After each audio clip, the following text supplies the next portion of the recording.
so what we've realized as Western legislators is that we've seen how successful megasites have been in the East, how successful they've been in the Piedmont.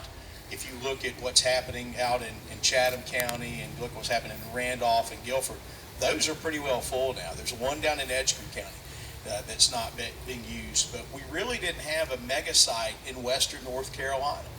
And we realized that it's something y'all have known locally, and we've been having this conversation, trying to bring a megasite here to rural Western North Carolina. And the work that you guys have done locally to get all this land under option, to get this here, to find, it's not exactly easy to find reasonably level land in this part of the world, right, that you can get to. But you've got the transportation infrastructure, you have the water, you have the sewer, you have the power, you have all those things. We know the one thing we're going to have to work on, of course, is workforce, right?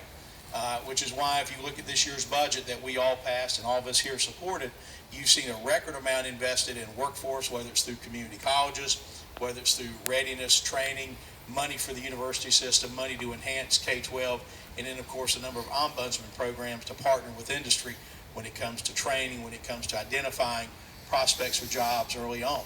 And so this megasite is an example of a global approach that this General Assembly, both the Senate and the House, have taken over these last few years to really make North Carolina job ready. You know, it's not an accident that our state continues to be ranked the #1 state in the country for business, but we know that a lot of those jobs tend to come to certain areas, right? And we see some of us where we're waiting to get some of those jobs to come even more. And what is happening today with this megasite, and as this moves forward, has so much potential. Y'all going to be having to want to get more road money, I guess, here for people moving in and everything else.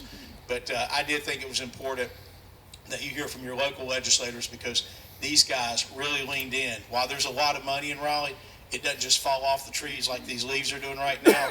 And these guys leaned in and made it happen. So I want to say a couple things. I think it's good to thank them as well.